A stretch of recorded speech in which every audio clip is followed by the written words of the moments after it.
Good afternoon. Thanks for joining this presentation. My name is Xiao, and I'm going to present our work on efficient algorithm for call trace collection. This is a joint work between Hong Kong University of Science and Technology and Microsoft Research Asia. What is call trace? Call trace is a recording of function calls and returns for program execution. It faithfully encodes the temporal execution order for call sites. Call trace has wide applications. We found many researchers use call trace for bug reproduction, fault diagnosis, and so on. The current practice for call trace collection is instrumenting all the call and return sites in the program.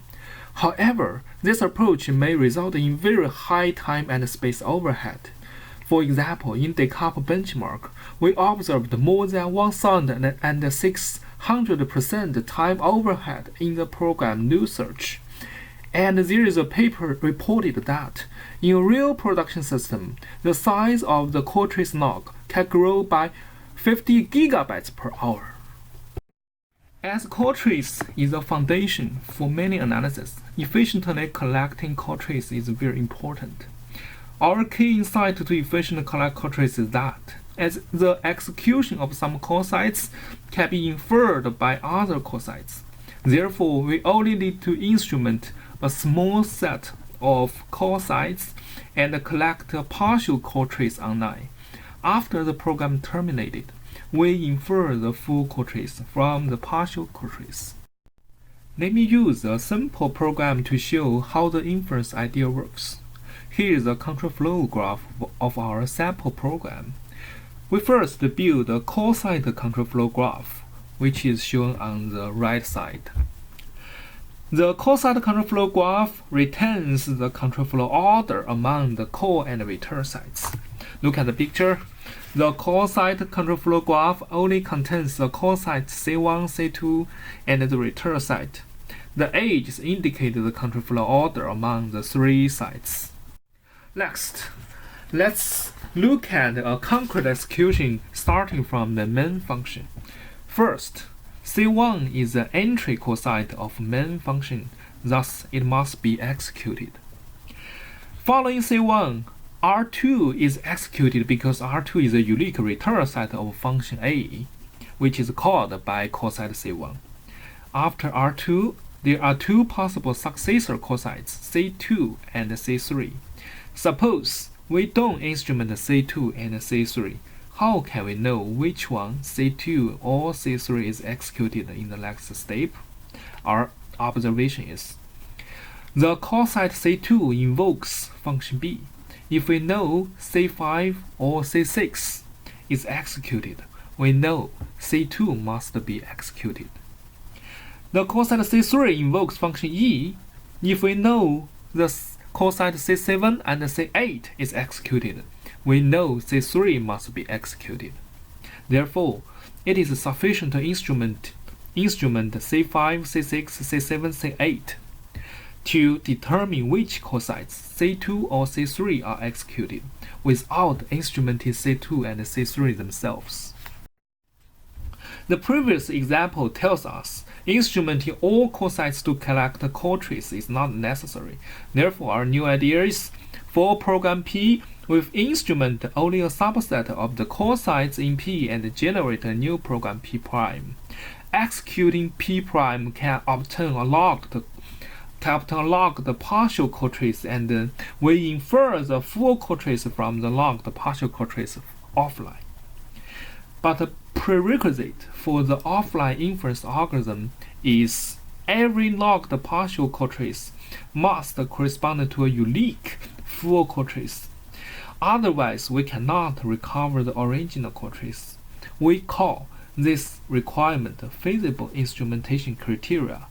The question is, how can we find a subset of call sites that can satisfy the feasible instrumentation criteria? To answer this question, we propose a call trace model to qualitatively study the call trace. Call trace model is a way to inspect the call trace. Our call trace model is decomposing a call trace into several call trace pieces from a pivoting call site.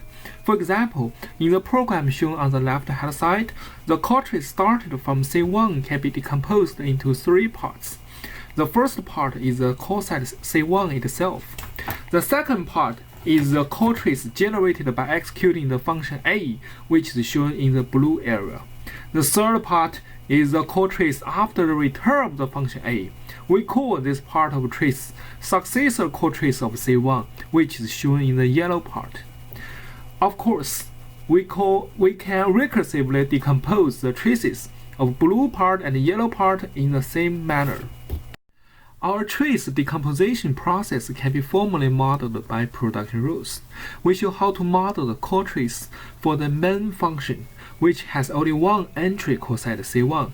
Therefore, any trace generated by executing this main function starts from C1, which is followed by the trace in function A and the successor trace after C1. Since C1 has two successor code sets C2 and C3, we generate two production rules corresponding to a successor trace starting from C2 and C3. In this way, we can model the code trace for any execution. We can also describe the logged code trace with respect to a given instrumentation by production rules. For example, if we only instrument C2 and C3 in the main function, the derived production rule for executing function main excludes C1 because C1 is not instrumented. It will not appear in the logged code trace. Therefore, the derived rule for the main function as shown on the right-hand side only includes the logged code trace in function A and the successor logged code trace for C1, which are denoted by function A prime and C1 prime. Moreover, the C1 prime part includes C2 and C3 because the two sides C2 and C3 are instrumented. From this example, we know, given an instrumentation, a unique logged code trace model can be derived. More precisely, each row in the logged code trace model is one-to-one corresponding to a row in the full code trace model. Since the logged code trace can be modeled by production rules, we can use a parser to recognize a concrete logged code trace and meanwhile infer the full code trace. Parsing is essentially mapping each production row in the logged code trace back to the row in full code trace and find out the missed symbols in the logged code trace.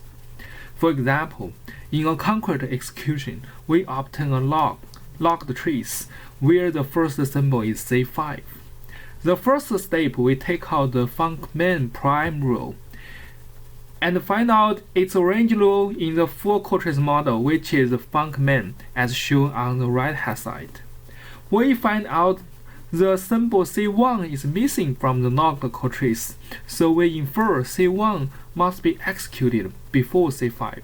Therefore, we add it to the full code trace. We repeat this step for func A prime row and find out R2 is missing. Next, we find C2 is also missing and write them back to the trace.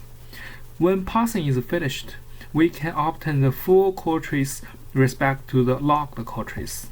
Now, we go back to a question we asked before. How can we guarantee the full code trace is unique, or equivalently, the parsing is deterministic? Our idea is restricting the logged code trace G' to be an LL1 grammar. Specifically, for any production rule N' that has two variations, alpha Ci and alpha Cj, which represent a logged code trace starting from Ci and Cj. If the first sets of alpha Ci and alpha Cj are disjoint and non-empty, the logged code trace model G' is an LL1 grammar. The first set represents a set of terminals that can appear as the first symbol of a production rule. We call this condition the feasible instrumentation criteria and proved in our paper this is a sufficient condition to guarantee the inferred full trace from logged trace is unique. That's to say, there may have other more general feasible instrumentation criteria, which could be our future work. The next question is, how can we select the instrumentation code sites and satisfy the feasible instrumentation criteria? we proposed a solution that instruments every function in a bottom-up manner. For each function, we build a cosine conflicting graph and compute its vertex cover.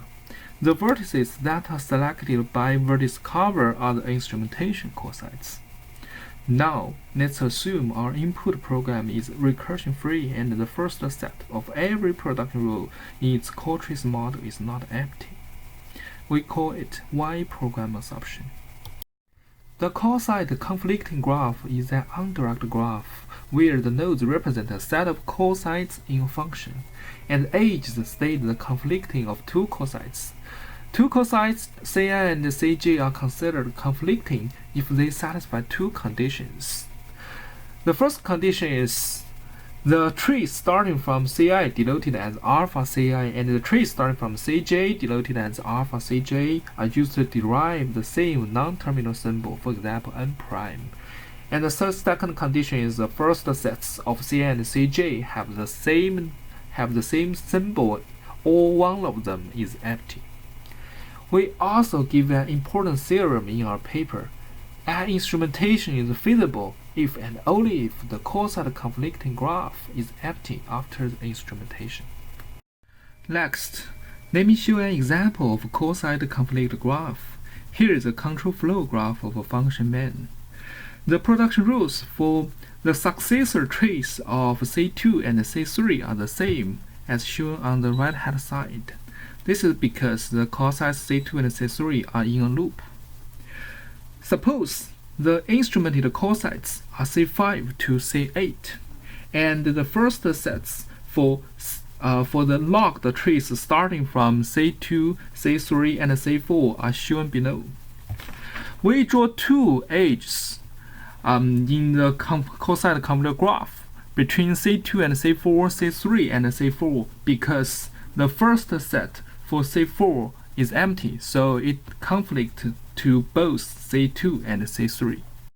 Next, we show why vertex cover for the cosine conflict graph can induce a feasible instrumentation. Here is a fragment of a cosine conflict graph where the cosites Ci and Ck are conflicting. If we instrument Ci, the first set for alpha Ci is updated to Ci. The consequence is the intersection of the first sets of alpha Ci and alpha Ck becomes empty. Therefore, we can remove the conflict edge between Ci and Ck from the cosine conflict graph.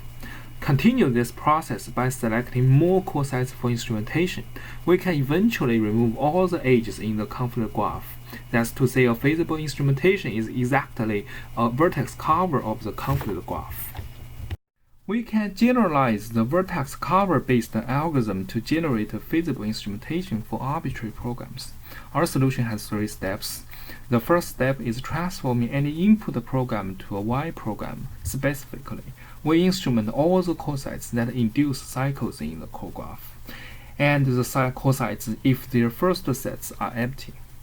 The second step, we apply a greedy algorithm to solve the vertex cover problem on the transformed Y program. We show an example. First, we instrument the node 1 and remove the edges incident to node 1.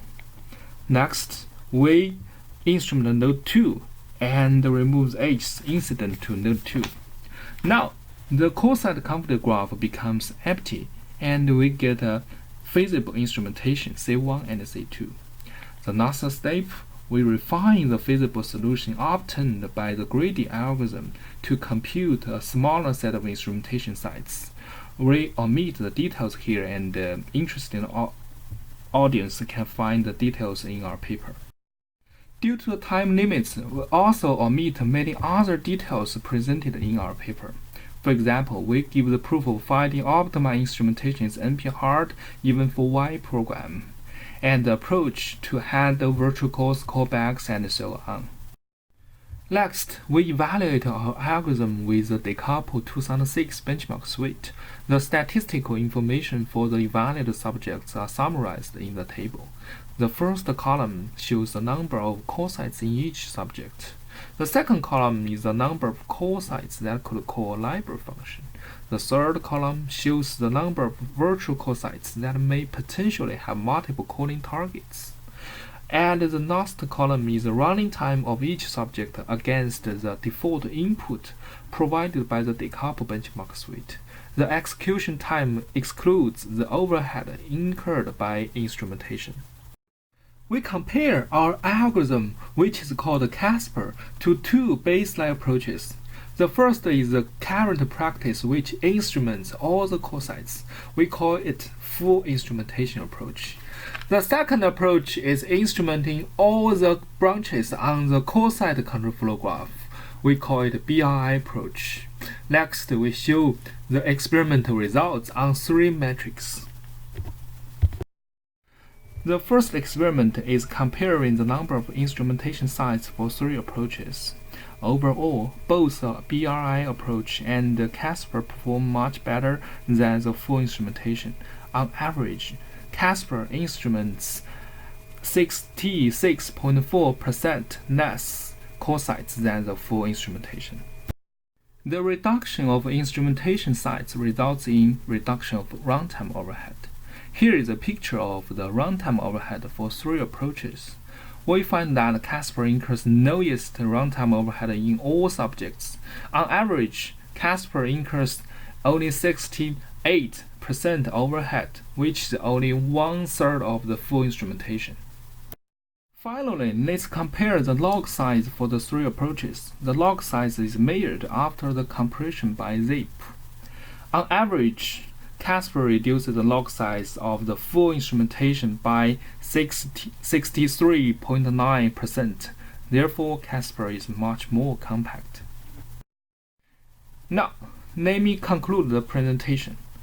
We have three major contributions in this work. First, we propose an inference-based approach for collecting call trace.